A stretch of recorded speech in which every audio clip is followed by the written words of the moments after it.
Praise the lord. దేవుని యొక్క శక్తి కలిగిన నామానికి స్తోత్రం కలుగును గాక. ఈరోజు దేవుని యొక్క వాగ్దానము ద్వితీయోపదేశకాండము 33వ అధ్యాయము 26వ వచనంలో రాయబడినటువంటి మాటలను దేవాతి దేవుడు ఈ దినము వాగ్దానంగా దేవుడు మనకు దయచేస్తున్నారు. ధ్యానించుకుందామా. నీకు సహాయము చేయుటకు ఆకాశవాహనుడై వచ్చును అని ఇక్కడ రాయబడి ఉంటున్నది. ప్రియులరా, మనకు సహాయం చేయుటకు ఆయన ఆకాశవాహనుడై వచ్చును అని ఇక్కడ రాయబడి ఉన్నది. ఖచ్చితంగా ఆయన వస్తారు. పిలవగానే పలికే దేవుడు మన దేవుడు. మన కష్టాల్లో ఉంటే చూసుకొని అలాగే ఉండడు. కన్నీళ్ళతో ఉంటే చూసుకొని అలాగే ఉండడు.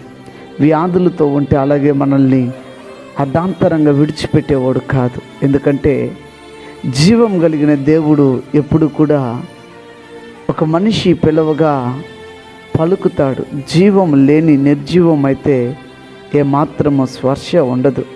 నీవు నమ్ముకున్న దేవుడు జీవం కలిగినటువంటి వాడు కనుక నువ్వు పిలవగానే నీకు సహాయం చేయుటకు ఆయన ఆకాశవాహనుడై నీ దగ్గరికి వచ్చి నీ స్థితిని చూచి నీ పరిస్థితుల్ని మార్చి నీ కన్నీటిని తుడిచి నీ దుఃఖాన్ని మార్చి నీ వేదనను దూరపరచి నీ వ్యాధిని తొలగించి దేవాతి దేవుడు నీకు నెమ్మదిని దయచేసి ఆయన నడిపించుటకు శక్తిమంతుడై ఉన్నాడు.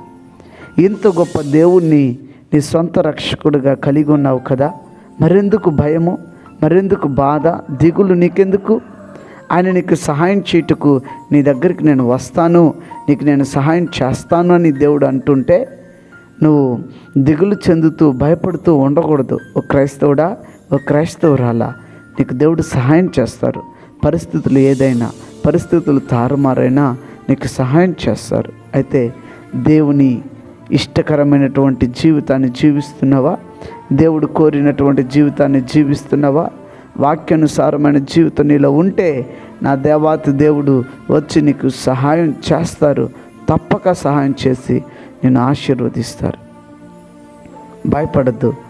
ఈ మాటని దేవాతి దేవుడు నీతో మాట్లాడుతుండగా ప్రియమైన సహోదరుడా, ఈ మాటను విశ్వసించి నువ్వు దేవుని సమ్ముఖంలో ప్రార్థన చేద్దామా? ప్రార్థన. ప్రేమ కలిగిన తండ్రి, కృప కలిగిన రాజా, నీ కృపకు దయకు కనికరతకు వందనాలయ్యా. మీరు మాట్లాడిన శ్రేష్టమైనటువంటి మాటను బట్టి స్తోత్రమునైనా. ఈ దినము ఎవరైతే ప్రభా కురింగిపోయి ఉన్నారో, సహాయం రాదని అనుకుంటూ ఉన్నారో వారికి సహాయం చేయుటకు మీరు ఆకాశ వాహనుడై రాబోతున్నారు. అందుని బట్టి వందనాలు.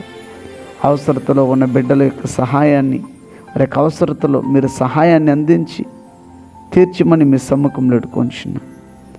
వ్యాధుల చేత ఉన్న వారికి విడుదల, రక్షణ లేని ప్రజలకు రక్షణనిచ్చి, మారు మనసు లేని వారికి మారు మనసునిచ్చి నా దేవాతి దేవుడు నడిపించమని యేసుక్రీస్తు శక్తి కలిగిన నామమున స్తుతించి ఈ ప్రార్థన మీకు సమర్పించి అడుగుచున్న ప్రతి ఒక్కటిని, మర్చిపోయిన వాటిని కూడా మేము పొంది ఉన్నాము విశ్వసిస్తూ మాకు సహాయం చేయుటకు మీరు ఆకాశ వాహనుడై వచ్చుచున్నారన్న సంతోషముతో ఈ దినాన్ని మేము ప్రారంభించుచున్నాము తండ్రి. ఆమేన్. God bless you. దేవుడు మిమ్మల్ని దీవించి ఆశీర్వదించి ఈ దిన వాగ్దానాన్ని మీ జీవితంలో ఫలభరితంగా మార్చునుగాక.